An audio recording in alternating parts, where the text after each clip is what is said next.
길 한복판에서 낮잠을 자는 것이 좋은 아이디어라고 생각해 본 적이 있나요?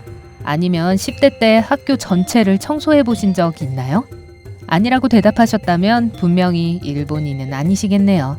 언제나 우리에겐 가깝고도 먼 일본에 대한 이야기를 해보려고 합니다. 흥미로운 이야기들일 거예요. 평균적으로 일본인들은 미국인들보다 4년 더 오래 삽니다. 일본인들의 기대 수명은 세계에서 두 번째로 긴 85세입니다. 기대 수명이 89세인 모나코만이 일본을 앞지르고 있죠. 하지만 그들은 1인당 요트 보유수가 더 많습니다. 그리고 다른 자료에 따르면 산마리노 사람들의 기대 수명 역시 높다고 합니다. 그런데 연령에 대해 말하자면 일본은 어린이보다 노인들이 더 많습니다. 사실 일본 인구의 21%는 65세 이상입니다. 세계에서 가장 높은 비율이죠. 일본의 이러한 결과는 삶의 질 덕분일 수도 있습니다. 특히 범죄율에 관해서는 대부분의 나라들보다 안전하니까요. 예를 들어서 2018년 통계에 따르면 도쿄에서 강도 사건은 10만 명당 3건이었습니다. 법을 준수하는 시민들의 천국이라 할 수 있죠. 그런데 근로 상황은 특히 사무직의 경우는 전혀 다른 문제입니다.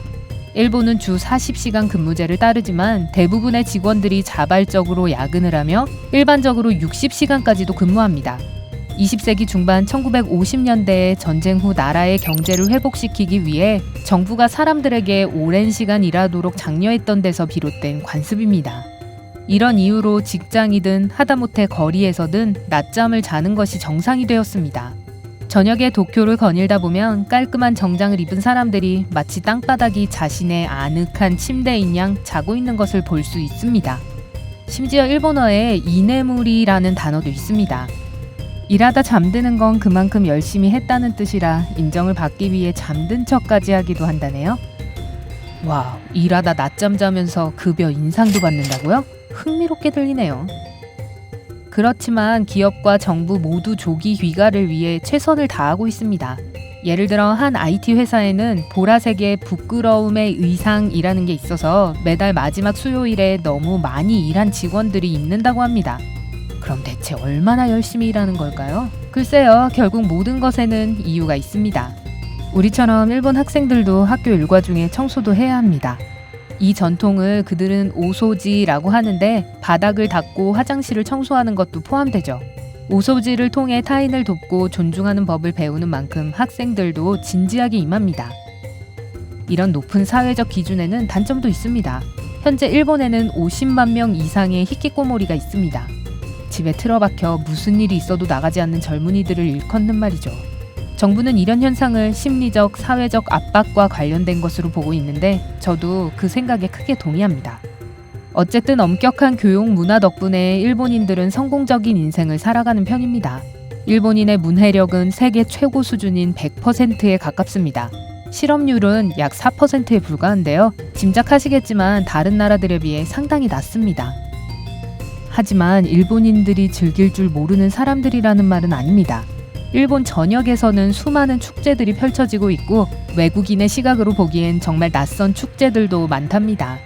예를 들어 알몸 축제인 하다카 마쓰리에선 수천 명의 남자들이 거의 탈의한 채로 한 해의 행운을 줄 신성한 부적을 얻기 위해 겨룹니다. 좋아요. 여러분을 행복하게 하는 게 뭐든 간에 하쿠나 마타타.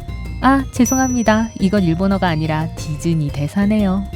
일본인들의 행복을 이야기하려면 포옹 카페도 빼놓을 수 없겠죠. 이 카페는 특히 외롭고 비참한 사람들을 위한 곳입니다. 이 카페에서 여러분은 한 사람 옆에 누워서 평화와 이해의 시간을 함께 하는데 돈을 지불해야 합니다. 추가 요금을 내면 1분간 서로를 응시하거나 머리를 쓰다듬을 수도 있습니다. 그게 다정한 건지 소름 돋는 건지는 잘 모르겠네요. 이런 외로움의 이유로 퇴근 후에도 동료들과 어울려야 하는 사회적 분위기를 들 수 있겠네요. 우리에게도 익숙하죠? 그래서 그들은 퇴근 후에 그냥 친구들과 만나서 업무를 잇는 것 대신 술집에 가서 동료들과 때로는 상사와도 함께 술을 마시게 됩니다. 어떤 이들에겐 정말 공포스러운 문화죠. 일본은 전통주의 사회이기 때문에 보통 남자들이 생계를 책임지며 가족의 상속자로 간주됩니다. 그래서 생기는 특이한 일들이 있죠. 일본에선 아이들보다 어른들이 더 많이 입양됩니다. 입양된 사람들은 대부분 20세에서 30세 사이의 남자들입니다. 가령 상속자가 필요하다거나 사업을 물려주어야 할 때 이루어지는 입양이죠. 앞서 일본인들의 근면함에 대해 말했었죠. 근면함은 대중교통에서도 엿볼 수 있는데 우리나라와도 매우 비슷합니다. 일본의 열차도 늦는 일이 거의 없고 혹시 지연된다면 우리나라처럼 승객을 위한 공식 지연 증명서를 발급해줍니다. 혹시 회사에 지각을 하더라도 자신의 게으름 때문에 늦은 게 아니었다는 걸 증명할 수 있게 되는 거죠. 예의 범절 역시 일본의 유명한 트레이드 마크 중 하나죠. 타인과의 의사소통에서 지켜야 하는 수많은 격식이 있는데 모두 다소 엄격한 편입니다. 또한 미안하다고 말하는 방법이 20가지는 될 거예요. 네, 그렇답니다. 하지만 일본에서 예의로 통하는 것들이 외국인들에겐 때때로 놀랍게 느껴질 수도 있습니다. 예를 들어 면 요리를 소리내며 먹는 것은 요리사에게 감사를 표하는 방법입니다. 그러니 자제하지 말고 후루룩 드세요. 후루룩. 하지만 음식을 가지고 거리를 걸을 땐 조심하세요. 오늘날 그렇게까지 무례하게 보이는 건 아니지만 여전히 그다지 품위 있는 것도 아니니까요. 일본인들이 약간의 간식을 사자마자 그 자리에 서서 먹는 것을 보고 놀라지 마세요. 단지 그걸 들고 걷고 싶지 않을 뿐이에요. 제한된 공공장소에서 전화통화를 하는 것도 실례입니다. 가령 대중교통을 이용할 때요. 좋은 생각이네요. 다시 한번 말씀드릴게요. 일본에서는 핸드폰을 가방이나 주머니에 넣고 소리를 끄고 급한 전화만 받으셔야 합니다. 그리고 그때 역시 목소리를 낮춰야 합니다. 일본 사람들에게 따가운 눈총을 받고 싶은 분은 없죠? 어쨌든 일본의 지하철에서 통화하는 것은 거의 불가능할 거예요. 도쿄에서는 더더욱 말이죠. 많은 역에 지하철 푸셔라고 부르는 특별한 사람들이 있습니다. 네, 정확히 이름 그대로예요. 이들은 사람들을 열차 안으로 밀어넣습니다. 만원 지하철에서 전화기를 꺼낼 수나 있겠어요? 다시 일 이야기로 돌아가 볼게요. 만약 여러분이 일본 식당에 가신다면 웨이터에게 팁을 줄 생각은 하지도 마세요. 무례하다고 생각할 수도 있거든요. 그 이유는 간단합니다.